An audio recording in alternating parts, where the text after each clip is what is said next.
So when I lost weight, I realized the importance of this aspect called charity. And I'm going to put up this little picture real quick that has the definition, but I'll basically just read a little bit of it. It says, the principle of charity is a philosophical principle that denotes that when interpreting someone's statement, you should assume that the best possible interpretation of that statement is the one that the speaker meant to convey. Let's say, for an example, you're in a debate with your friend, and although they didn't use the right words to perfectly articulate what they were trying to say, and a little bit inside of you understands that that's what they meant to say, but you can sort of take a win in that debate by taking what he said as such, instead of saying, okay, well, I know that you didn't say it in the right way that you meant to, but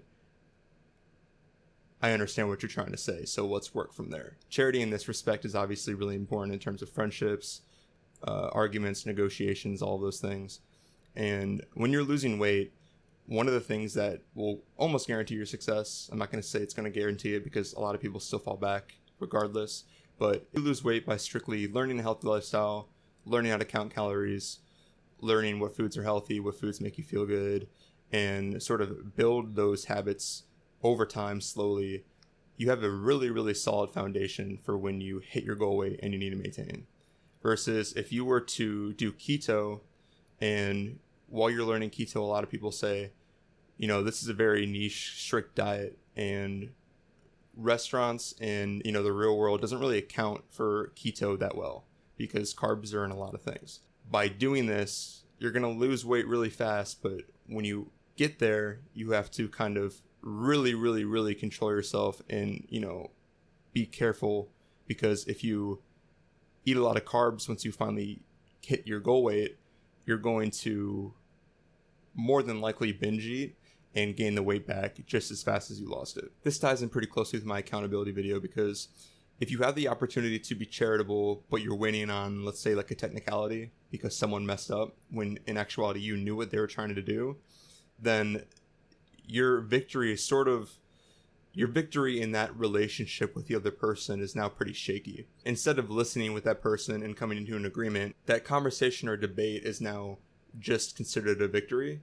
And what could have kind of grown into something maybe positive or, something beneficial for both parties is no longer there. Now you have to account for a few things, like that person might be resentful. The thing that you overlooked for the moment is essentially a form of delaying gratification, because right then and there, you don't have to stop and do the work and kind of untangle it. You can kind of just say, oh, they messed up.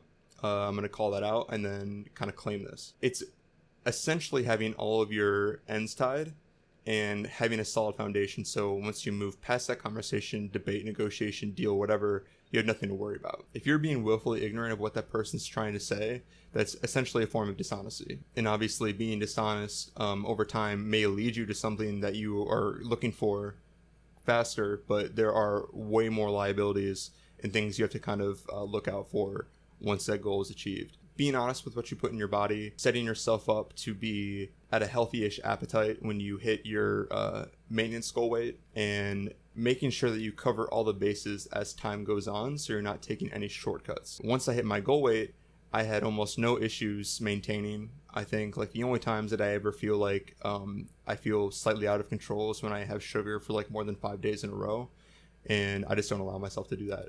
But I know the people that I've been around who did things like keto, when they lose weight super quickly and they kind of understand in the back of their head that, there's a catch to this. Once they hit that goal weight, it's going to require so much more mental power in a smaller frame to maintain that weight and to stay healthy. Translating that to charity, when you're listening to friends, when you're striking business deals, when you're listening to instructions and your intuition is telling you that maybe you should do this, because this wasn't explicitly said, but it was kind of implied, but that person didn't say so. So you can kind of shift the blame over there. And if things do go wrong, things won't be your fault because so-and-so didn't explicitly say so, even though you had the opportunity to do it, but you decided to be lazy and take a shortcut. A lot of things in my life in terms of goals and relationships have become way more stable and less anxious, I guess is a good way to put it, because there are less things to account for over time.